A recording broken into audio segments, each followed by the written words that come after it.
کیا سنت ادا کر رہے ہیں اور جماعت فرض نماز شروع ہو جائے تو کیا کریں؟ اگر تو آپ مطلب آخری رکعت میں ہیں تو فوراً سے یعنی تشہد تک پہنچیں اور محمدن عبدہ و رسولہ کے بعد صرف چھوٹا سا دروشی پڑھیں، اللہم صلی علی محمد وعلی آل محمد، اور سلام پھیر دیں تو آپ کی نماز مکمل ہو جائے گی۔ اور ابھی ایک دو رکعتیں اگر پڑھی ہوئی ہیں اور آپ کو پتہ ہے کہ اس کی وجہ سے آپ کا قیام مس ہو جائے گا، پہلی رکعت چھوٹ جائے گی، تو آپ نماز کو وہیں پہ چھوڑ دیں اور پھر اس نماز کو دوبارہ لوٹا لیں، اس نفلی نماز کو۔ ظہر اور عشاء کی نماز کتنی ہے؟ ہم تو بریلویت کے وقت کی نمازیں پڑھ رہے ہیں، 4 سنتے، 4 فرض، 2 سنتے۔ میرے بھائی فرض نماز کی 17 رکعتیں، اس پہ میرا کلپ یوٹیوب کے اوپر رکھا ہوا ہے، وہ آپ دیکھ لیں۔ نماز تو فرض وہی ہے، 2 فجر کے، 4 ظہر، 4 عصر، 3 مغرب، 4 عشاء، باقی سنتیں تو ہیں مؤکدہ۔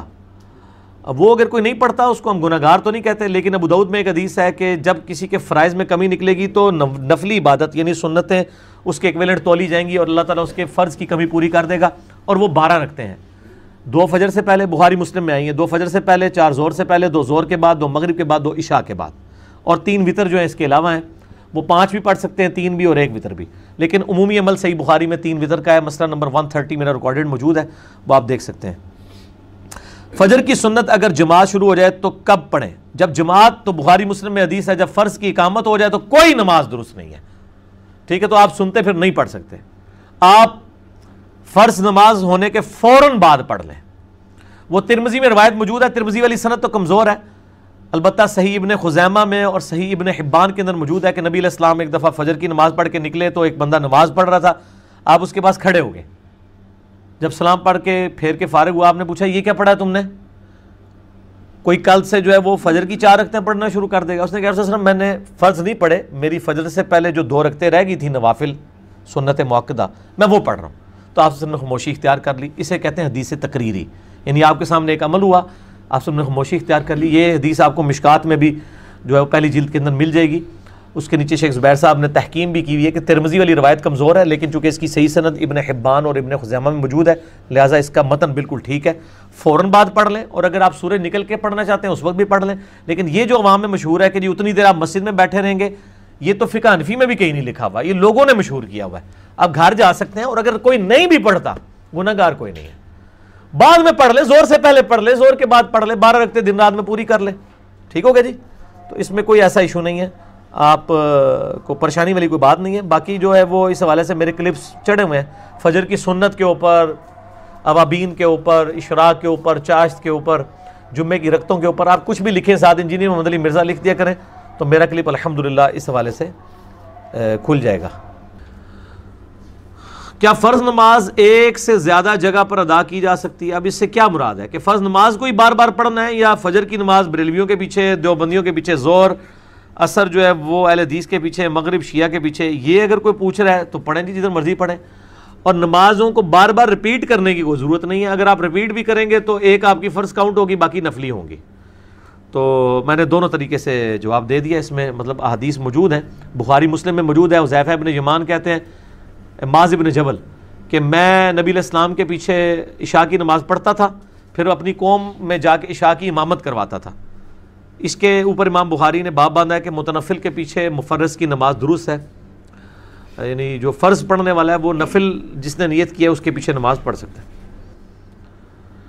فجر کی نماز کے بعد اور سورج طلوع ہونے سے پہلے قضا نمازیں ادا کر سکتے ہیں؟ بالکل، سب کے نزدیک کر سکتے ہیں، حنفیوں کے نزدیک بھی کر سکتے ہیں، وہ صرف نفلی نماز کو منع سمجھتے ہیں، فجر کے فرائض کے بعد قضا نماز کو وہ بھی جائز سمجھتے ہیں۔ نبی علیہ السلام نے جو یعنی ممانعت ہے وہ تو 3 اوقات کے اندر ہے، جب سورج نکل رہا ہوتا ہے بالکل ٹکیا جب باہر آنے لگتی ہے 10 منٹ کا وہ، اور داہوہ کبرا جو دن کے وقت ہے، اور غروب سے جسٹ پہلے، لیکن غروب میں آسانی ہے کہ آپ اس وقت نماز اثر پڑھ سکتے ہیں، اور فجر کی بھی 1 رکعت اگر طلوع سے پہلے پا لی تو فجر کی نماز پا لی، بخاری مسلم میں موجود ہے، مسئلہ نمبر میرا 30 نمازوں کے اوقات پہ دیکھ لیں ڈیٹیل کے ساتھ۔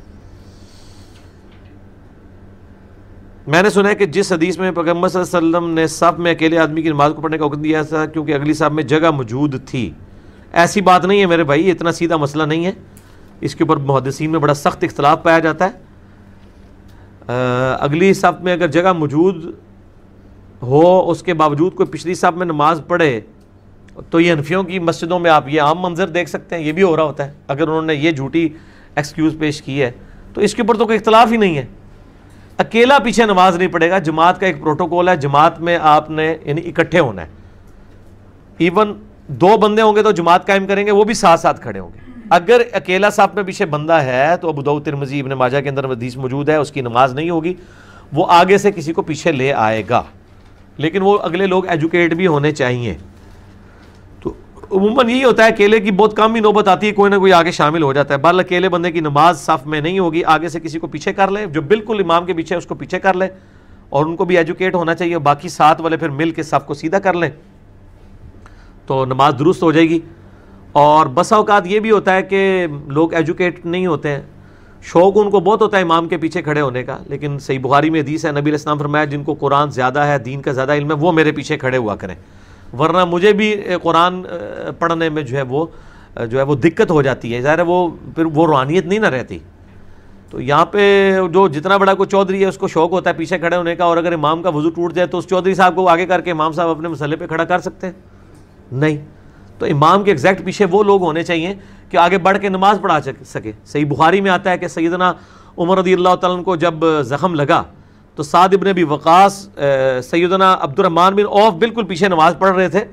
نماز سیدنا عمر تو گر پڑے، کچھ صاحب نے ان کو سنبھالا، اور سیدنا عبد الرحمن بن عوف آگے مسلح پہ گئے، انہوں نے نماز مختصراً پڑھا کے نماز مکمل کی، نماز توڑی نہیں ہے.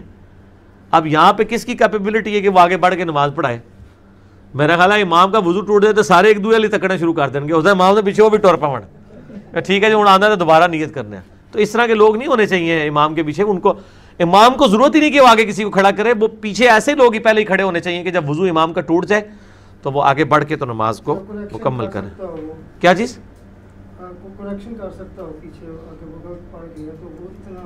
ہاں کریکشن تو ضروری نہیں ایگزیکٹ پیچھے ہو، وہ تو کہیں سے بھی کر سکتا ہے. جی ظاہر ہے وہیں سے شروع کریں. اگر نماز کا ٹائم شروع ہو جائے اور اگر کوئی اذان نہ ہو تو اکیلا بندہ نماز پڑھ سکتا ہے یا اذان دے کر پڑھ سکتا ہے. کیوں پڑھنا چاہ رہا ہے اکیلا؟ جلدی ہے اسے، جماعت سے پڑھے. اور اگر کسی ایسی جگہ کے اوپر ہے جہاں پہ مطلب اذان نہیں ہوئی ہے تو ٹائم داخل ہوتا ہی ہو سکتا ہے. یہ عورتوں کا مسئلہ ہو سکتا ہے، انہوں نے جماعت سے نہیں پڑھنی، تو اگر ظہر کا وقت سپوز 12:20 پہ شروع ہے تو بے شک اذان 12:30 یا 12:45 ہوتی ہے. جب ٹائم داخل ہو گیا تو آپ ظہر کی نماز پڑھ سکتے ہیں. عورتوں کے لیے میں بتا رہا ہوں، مرد نے تو جماعت سے ہی پڑھنی ہے تو پڑھے، ضرور پڑھے. اکیلا بندہ بھی، صحیح بخاری میں حدیث ہے، تیرے رب کو اس گڈریے پہ بڑا پیار آتا ہے جو پہاڑ کی چوٹی پہ اکیلا کھڑا ہو کر اذان اور اقامت دے کے جماعت کو قائم کرتا ہے. یعنی کوئی اس کا ساتھی نہیں ہے. وہ آپ اکیلے بھی، کبھی آپ کی جماعت رہ گئی ہے اور آپ اکیلے نماز پڑھ رہے ہیں تو آپ بلند آواز میں اقامت کہہ کے، تکبیرات بلند کہہ کے نماز پڑھ سکتے ہیں. بخاری کی حدیث کا مفہوم ہے کہ نماز کے بعد بلند آواز سے ذکر کیا جاتا تھا، تو کیا نماز کے بعد بلند آواز سے ذکر کرنا جائز ہے؟ جائز نہیں، سنت ہے. لیکن یہ والا نہیں جو انڈیا پاکستان والوں نے بتایا ہے. بخاری میں خالی بلند آواز کا ذکر نہیں ہے، بخاری مسلم میں حدیث موجود ہے کہ نبی صلی اللہ علیہ وآلہ وسلم، صحیح بخاری میں انٹرنیشنل نمبر کے مطابق 842 ہے اور صحیح مسلم میں 1316 ہے. ہمارے گرین کارڈ کے اوپر ٹاپ کے اوپر یہ ذکر لکھا ہے کہ ابن عباس کہتے ہیں کہ نبی علیہ السلام کا جماعت کا مکمل ہونا میں اللہ اکبر کی آواز سے، بلند ذکر کی آواز سے پہچانتا تھا. سلام پھیرتے ہی آپ کہیں گے اللہ اکبر، اس کے بعد آپ آہستہ آواز میں پڑھیں گے. صحیح مسلم میں آتا ہے 3 دفعہ استغفر اللہ استغفر اللہ استغفر اللہ اللہم انت السلام و منک السلام تبارک یا ذا الجلال والاکرام. اس کا حوالہ صحیح مسلم 1334 ہے. اور یہ جو سعودیہ والوں نے ایک جو ہے وہ، اور عرب کے لوگوں نے اس حوالے سے ایک دھوکہ دیا ہوا ہے. وہاں پہ جو اذکار کے آپ کو ملیں گے نا، جو چھپے ہوئے کارڈ بھی اور بڑے بروشرز بھی، ان پہ اللہ اکبر نہیں لکھا ہوا ہوتا. 3 دفعہ استغفر اللہ لکھا ہوتا ہے، نیچے اللہم انت السلام. تو وہ تو مجھے پھر بعد میں جب میری ڈسکشن ہوئی ان سے اور میں نے ان کے فتاویٰ پڑھے تو وہ فرض نماز کے بعد تکبیر کی تعویل اتنی باطل کرتے ہیں کہ اللہ ہی ان کو عقل دے. وہ کہتے ہیں جو یہ بخاری مسلم میں الفاظ ہے نا کہ نبی علیہ السلام کی فرض نماز کا مکمل ہونا، ابن عباس کہتے ہیں میں تکبیر کی آواز سے پہچانتا تھا، تو اس تکبیر سے مراد استغفر اللہ ہے، اللہ اکبر نہیں ہے. یہ تو مسلمانوں کے بچے کو بھی پتا ہے کہ استغفر اللہ کو استغفار ہی کہا جاتا ہے، تکبیر نہیں کہا جاتا. تکبیر تو اللہ کی بڑائی کرنا. پھر میں نے ان کے لیے ایک علمی پھکی رکھی ہوئی ہے کہ بخاری و مسلم میں حدیث ہے کہ حضرت ابو ہریرہ رضی اللہ تعالیٰ عنہ کہتے ہیں کہ نبی صلی اللہ علیہ وآلہ وسلم جب نماز شروع کرتے تو تکبیر کہتے، جب رکوع میں جاتے تو تکبیر کہتے، جب رکوع سے سر اٹھاتے تو سمی اللہ لمن حمیدہ ربنا لک الحمد یا ولک الحمد کہتے، اور جب سجدے میں جاتے تو تکبیر کہتے. یوں 4 رکعتوں میں 22 دفعہ تکبیر کہتے. تو کیا وہ استغفر اللہ کہہ رہے ہوتے تھے؟ ادھر تو آپ بھی اللہ اکبر کہہ کے نماز شروع کرتے ہیں. تو نماز والی تکبیر اللہ اکبر ہے، دوسری تکبیر بھی اللہ اکبر ہی ہے فرض نماز کے بعد والی. تو یہ سعودیہ کے آپ کبھی بینرز دیکھیں گے آپ کو اللہ اکبر وہ بڑے چڑھتے ہیں، لیکن پاکستان میں ماشاءاللہ اہل حدیث نے نا ان کا جو ہے نا وہ مکو گول کیا ہے. دارالاسلام والوں نے جتنے چھاپے ہیں اس میں انہوں نے پہلے نمبر پہ اللہ اکبر کا ذکر لگایا، اور دارالاسلام کی برکت سے سعودی عرب والوں نے جو یہ دین کو ٹیمپر کرنے کی کوشش کی تھی سنت ذکر کو، یہ انہوں نے تعریف کی ہے نا کہ آپ تکبیر کو استغفر اللہ کہہ رہے ہیں. ٹھیک ہے نا جی.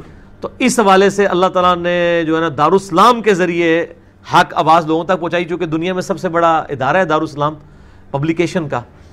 تو پوری دنیا میں ان کے بینرز اب مسجدوں کے اندر بھی لگے ہوئے ہیں، باقی چیزیں بھی ہیں. تو ماشاءاللہ اس حوالے سے حق بات لوگوں تک پہنچ گئی ہے. ٹھیک ہوگا جی. دیکھیں میں نے ایک سوال میں آپ کو کتنے جواب دے دیے. دیکھیں نا جی، یہ ساتھ ساتھ یہ چھوٹے چھوٹے وہ مسئلے ہیں، کیونکہ مجھے ای میلز پہ لوگ آگے پیچھے پوچھتے رہتے ہیں، جو کچھ دماغ میں آتا ہے، جو کہ فری سٹائل مجلس ہے نا جی، مجلس میں تو یہی کچھ ہوگا.